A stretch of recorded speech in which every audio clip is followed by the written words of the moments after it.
इस कहानी में हमें एक ऐसे इच्छाधारी नाग नागिन को दिखाया जाता है जो एक दिव्य मंगल सूत्र की मदद से हमेशा के लिए इंसानी रूप को धारण कर सकते थे, जिसे लेकर वे अपने सर्प देवता के पास आशीर्वाद लेने जाते हैं कि तभी वहां घर से भाग रहे एक लड़का और लड़की की नजर उस छोटे से मंदिर पर पड़ती है। जब ये लोग वहां पर आते हैं तो उन्हें वहां एक मंगल सूत्र दिखाई देता है। लड़का उस मंगल सूत्र को लेकर लड़की के गले में बांध देता है और दोनों शादी कर लेते हैं। जब यह बात नाग को पता चलती है तो वह उन्हें रोकने के लिए जाता है, लेकिन तब तक ये लोग वहां से निकल चुके थे। नाग दौड़ते हुए उनके पास जाता है और लड़की के गले से उस मंगल सूत्र को छीलने लगता है, जहां नाग और लड़के के बीच में लड़ाई होने लगती है। नाग लड़के को मारने ही वाला था कि तभी पीछे से लड़की उसके सर पर एक डंडा मार देती है, जिससे नाग की वहीं पर मृत्यु हो जाती है। तब तक नागिन भी वहां पर आ जाती है और उसने अपने प्रेमी को मरा हुआ पाया तो वह काफी क्रोधित हो जाती है और उनसे कहती है कि हम दोनों एक इच्छाधारी नाग नागिन हैं। आज ही हम शादी करके हमेशा के लिए इंसानी रूप में रह सकते थे, लेकिन तुम लोगों ने हमें अलग कर दिया। फिर नागिन लड़की का गला दबाते हुए कहती है कि जिस प्रकार तुमने हमें अलग किया है उसी प्रकार तुम भी एक नागिन बनकर हर जन्म में अपने प्रेमी से अलग रहोगी, यह श्राप है मेरा। ये कहकर नागिन अपने प्राणों को त्याग देती है और उस श्राप के कारण लड़की एक नागिन बन जाती है और हर जन्म में अपने प्रेमी से मिलने का इंतजार करती है। एक बार नागिन रोते हुए पंडित जी के पास आती है और हाथ जोड़कर उनसे अपने पति के बारे में पूछती है। तब पंडित जी अपने दिव्य शक्तियों की मदद से देखते हैं कि इस जन्म में उसके पति की शादी किसी और लड़की के साथ होने जा रही है। यह देखकर पंडित जी उसे कुछ भी नहीं बताते हैं और उससे कहते हैं कि जल्द ही वह तुमसे मिलने के लिए यहाँ आने वाले हैं, लेकिन तब तक तुम अपने गुस्से पर काबू करो, क्योंकि तुम गुस्से में आकर एक नागिन बन जाती हो और किसी न किसी को मार देती हो, जिससे तुम्हारा पाप दिन पर दिन बढ़ता जा रहा है। ऐसा चलता रहा तो तुम कभी भी अपने प्रेमी से नहीं मिल पाओगी। पंडित जी से इतना सुनने के बाद नागिन काफी क्रोधित हो जाती है और वहां से उठकर चली जाती है और अपने प्रेमी के ख्यालों में खोए हुए उस दिन को याद करने लगती है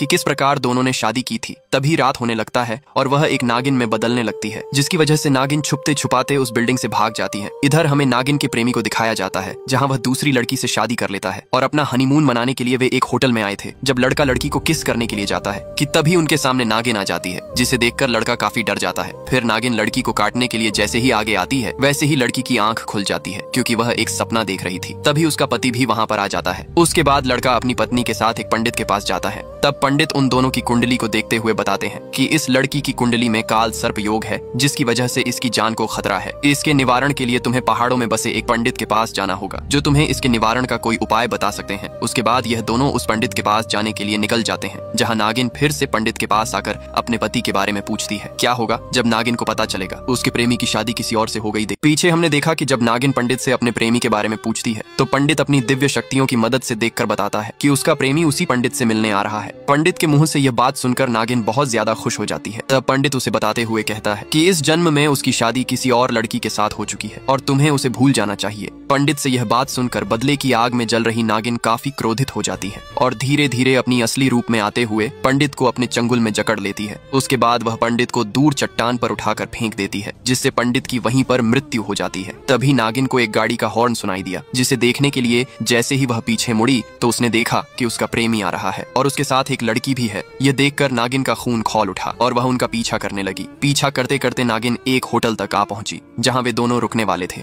नागिन ने भी वहां रूम लेने का फैसला किया और अगले दिन वह गेट पर आकर अलार्म बजाने लगी। जब अंदर से उसके प्रेमी ने गेट खोला तो उसने पूछा, कौन है आप? अपने प्रेम को ना पहचानते हुए देखकर नागिन का दिल टूट गया। अपने प्रेमी के ना पहचानने के बाद नागिन एक नदी के किनारे बैठकर रोने लगी। तब उसे याद आया कि पंडित जी ने उसे कहा था कि अगर उसके प्रेमी ने उसे नहीं पहचाना तो उसे उसके अंदर के एहसास को जगाना होगा, जिससे उसका प्यार उसे वापस मिल सकता है। ये सोचकर नागिन फिर से वहां गई। अंदर जाने पर उसे कोई नहीं दिखा तो उसने अपने प्रेमी के शर्ट को पहनकर उसके साथ बिताए पल को याद करने लगी कि तभी उसे कुछ आहट सुनाई दी। वह जल्द से पीछे छिप गई तो उसने देखा कि उसका प्रेमी अपनी पत्नी के साथ वहां पर आया है, जहां दोनों एक दूसरे के साथ मस्ती कर रहे थे। यह देखकर नागिन को गुस्सा आ गया और वह धीरे धीरे एक नागिन में बदल गई, जिसे देखकर वह दोनों भी काफी डर गए। उन्हें डरा हुआ देखकर नागिन वहां से चली गई। उसके बाद दोनों एक पंडित के पास गए, जहां लड़की ने पंडित से डरते हुए कहा, स्वामी मुझे उस सांप से बहुत ज्यादा डर लग रहा है। तब पंडित ने बताते हुए कहा कि डरने की कोई बात नहीं, कल ही चित्र पूर्णिमा है। मैंने जैसा कहा तुम्हें वैसा करना होगा। बुरी शक्तियां तुम्हारा कुछ भी नहीं बिगाड़ सकती। इधर नागिन भी पेड़ के पीछे से सब कुछ सुन रही थी, जिसे एक कुत्ता काफी परेशान कर रहा था। परेशान होकर नागिन ने उसे अपनी पुच्छ से लपेट कर मार दिया और उठाकर पंडित के सामने फेंक दी। पिछले पार्ट में हमने देखा दोनों पंडित से मिलने के बाद वहां से चले गए। अगले दिन लड़का पंडित द्वारा बताए पूजा के सामान को लेने जा रहा था कि तभी रास्ते में उसे एक नाग देवता का मंदिर दिखा, जिसे देखने लड़का वहां पर गया, जहां उसकी मुलाकात उसी इच्छाधारी नागिन से हुई। लड़के ने उससे पूछते हुए कहा, मैंने आपको एक दिन होटल में देखा था जहां आप किसी को ढूंढ रही थी। उसके बाद नागिन लड़के को अपना पिछला जन्म याद दिलाने की कोशिश करने लगी, लेकिन लड़के को कुछ भी याद नहीं आता। नागिन अपने प्रेमी को सब कुछ याद दिलाने के लिए एक एक करके हर उस स्थान पर ले जाती है जहाँ से उसकी यादें जुड़ी थी, लेकिन फिर भी उसे कुछ याद नहीं आता और दोनों एक नदी के किनारे किनारे पर आ जाते हैं जहाँ नागिन उसका पैर पकड़कर रोने लगती है। तभी लड़के की पत्नी का फोन आ जाता है। जब लड़का अपनी पत्नी से बातें कर रहा था तभी उसने गलती से अपना पैर तेजी से झटककर नागिन से छुड़ाने की कोशिश की, जिससे नागिन नीचे झरने में गिर जाती है और पानी में डूबने लगी, जिसे देखकर लड़का उसे बचाने के लिए दौड़ा